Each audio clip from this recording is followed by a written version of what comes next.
Hello students. तो ये है रिवीजन सीरीज़ का अगला पार्ट। तो इसमें हम साल्ट्स को देखेंगे। साल्ट होते हैं आयनिक कंपाउंड जो कि होते हैं पॉजिटिव नेगेटिव चार्ज, ठीक है। और इसका होता है NaCl फार्मूला। Na पे पॉजिटिव होता है, क्लोरीन पे नेगेटिव होता है। फैमिलीज ऑफ साल्ट जो है वो क्लोराइड, नाइट्रेट और सल्फेट्स आएंगी। मोनोप्रोटिक एसिड होते हैं, डाइप्रोटिक एसिड होते हैं और ट्राइप्रोटिक एसिड होते हैं। साल्ट हाइड्रोलिसिस भी होती है इसमें। ये रहा इसका रिएक्शन। साल्ट प्लस वाटर को लेंगे और उससे एसिड और बेस मिलेंगे, हमें एक न्यूट्रलाइजेशन रिएक्शन होगा। कॉमन साल्ट है NaCl, ठीक है। इसको टेबल साल्ट भी बोलते हैं। टेबल साल्ट जो है वो प्योर NaCl नहीं होता है, इसमें थोड़ी सी स्मेल होती है पोटाशियम आयोडाइड की। 30 to 50 ppm रहता है ये। प्रोटेक्ट फ्रॉम, हमें जो आयोडीन जो है हमें प्रोटेक्ट करती है फ्रॉम थायराइड के जो भी डिसऑर्डर्स होते हैं जैसे कि गोइटर वगैरह, उसमें हेल्प करती है। प्रॉपर्टीज़ क्या है कॉमन साल्ट की? ये वाइट होता है, कलरलेस होता है, क्रिस्टलाइन होगा। आपने देखा ही होगा घरों में नमक कैसा होता है, क्रिस्टलाइन फॉर्म में होता है। इसका मेल्टिंग पॉइंट जो होता है वो 820 डिग्री सेल्सियस होगा कॉमन साल्ट का। हाइग्रोस्कोपिक होता है, एब्जॉर्ब करता है मॉइस्चर को। और सोल्यूबल होता है रूम टेम्परेचर में। देखा है आपने गर्मियों में या बरसात में जो होता है वो सॉल्ट पिघल जाता है, ठीक है। On heating it will melt. इसकी साउंड हीट करेंगे अगर हम क्या बोलते हैं इसको, अपने नमक को, तो क्रैकिंग सी साउंड देता है ये आगे NaCl का रिएक्शन करवाया है कॉन्सेंट्रेटेड H2SO4 के साथ, तो हमें मिलता है NaHSO4 प्लस HCl, ठीक है। इसको फ्यूम्स में हम वो करते हैं, रिलेट करते हैं, लेते हैं। फिर NaCl plus AgNO3 AgCl plus NaNO3 मिल रहे हैं, PPT फॉर्म हो रहे हैं। हाइड्रेटेड सॉल्ट कौन कौन से हमारे पास होंगे? ये बहुत ही इंपॉर्टेंट फार्मूलाज हैं, जैसे कि ब्लू विट्रॉयल हो गया, ग्रीन विट्रॉयल हो गया, white vitriol, gypsum, POP, Epsom. अब ब्लू विट्रॉयल का क्या फार्मूला है? CuSO4.5H2O, ग्रीन विट्रॉयल का FeSO4 7H2O, वाइट विट्रॉयल का ZnSO4 7H2O, जिप्सम का CaSO4.2H2O, POP का CaSO4 half H2O, plaster of Paris, Epsom का MgSO4.7H2O। तो ये बहुत इंपॉर्टेंट फार्मूलाज हैं, ये डायरेक्ट पूछ लिए जाते हैं फार्मूलाज। कॉस्टिक सोडा का होता है NaOH, ये स्ट्रॉन्ग बेस है एक कॉस्टिक सोडा। मैन्युफैक्चरिंग कैसे होती है इसकी? क्लोरल्कली प्रोसेस से होती है। अप्रेटिस के चाहिए होता है इसके लिए? कास्टनर एंड कैल्कर सेल चाहिए होता है इसके लिए। Prepared by electrolysis of aqua solution of NaCl brine solution. अब ब्राइन सोल्यूशन आया हुआ था पिछली बार पेपर में कि कौन सा ब्राइन सोल्यूशन होता है, तो वो होता है NaCl।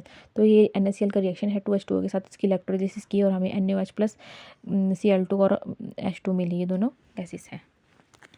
तो नेक्स्ट है uses of caustic soda. Caustic soda की क्या क्या यूजेस है? Manufacturing of soaps and detergent में यूज़ होता है for degreasing material, degreasing of metal के लिए भी कॉस्टिक सोडा यूज़ होता है। In paper industry, textile industry, in making of artificial fibre rayon, in dye industry में यूज़ होता है। पेट्रोल रिफाइनिंग में होगा।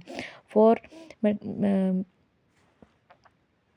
मेरेसिंसिंग ऑफ कॉटन, यानी कि कॉटन क्लीनेशन में हेल्प करता है। अनश्रिंकेबल कॉटन, जो कि कॉटन जो है वो सिकुड़ता नहीं है।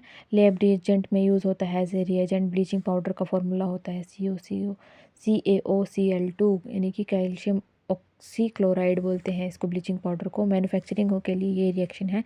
CaOH ट्वाइस को हम क्लोरीन के साथ ऐड करेंगे और हमें मिलेगा CaOCl2 और H2O। इसको हम CaOH2 को हम स्लेक्ट लाइम भी बोलते हैं। फॉर्मूला ऑफ स्लेक्ट लाइम आ जाता है। अब सोल्यूशन मिल्की है, तो due to unreacted lime lime की वजह से इनसोल्यूबल लाइम इसको बोलते हैं। अब प्लांट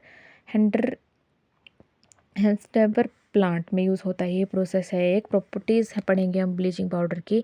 ये येलोश वाइट पाउडर होता है, ब्लीचिंग पाउडर जो होता है। और CaOCl2 प्लस CO2 के साथ इसको हम रिएक्ट करवाएंगे तो हमें ये लाइमस्टोन मिलेगा, CaOC3 प्लस Cl2। सोल्यूबल होता है कोल्ड वाटर में, जल्दी घुल जाता है। CaOCl2 को हम HCl के साथ रिएक्ट करवाए तो हमें ये मिला, क्लोरीन मिलेगी लास्ट में। इसको फिर दोबारा फर्दर CaSO4 के साथ रिएक्ट करवाया तो भी हमें क्लोरीन मिल रही है। फर्दर हम ब्लीचिंग पाउडर के साथ करेंगे तो हमें क्लोरीन मिल जाएगी। ये इसका पूरी प्रोसेस रहेगी क्लोरीन की। अब यूजेस देखेंगे हम इसकी CaOCl2 की। डिस्पेंस ऑफ ड्रिंकिंग वाटर, हमने देखा होगा कि पीने वाले पानी में भी क्लोरीन को डाला जाता है ताकि पीने वाला पानी जो है वो साफ़ हो जाए। टेक्सटाइल पेपर इंडस्ट्री में यूज़ होता है, एज ऑक्सीडाइज एजेंट यूज़ होता है। अनश्रिंकेबल बूल बनाने के लिए यूज़ होता है। ब्लीचिंग ऑफ कॉटन में यूज़ होता है। मैन्युफैक्चरिंग ऑफ फ्लोरिन में होता है।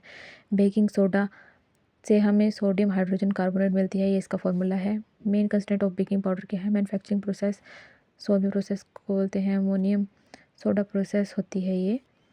फिर ये रिएक्शन है इन लैब, ये जो है नेट 2CO3 + H2O + CO2 से हमें ये मिलता है। इसको ये वाशिंग सोडा का फॉर्मूला है, ठीक है। प्रॉपर्टीज़ क्या क्या है बेकिंग सोडा की, ये इसका फॉर्मूला है बेकिंग सोडा का, NaHCO3 वाइट क्रिस्टलाइन सॉलिड मिलेगा। सॉलिड होता है ये बेकिंग सोडा। बेकिंग सोडा को अपने खाने में भी यूज़ करते हैं, आपने अपने अपने घरों में देखा ही होगा। तो ये इसका बेकिंग सोडा का फॉर्मूला है, और मतलब रिएक्शन है। NaHCO3 को वाटर से ट्रीट करा तो हमें ये मिला, वीक बेस एक स्ट्रॉन्ग बेस मिला।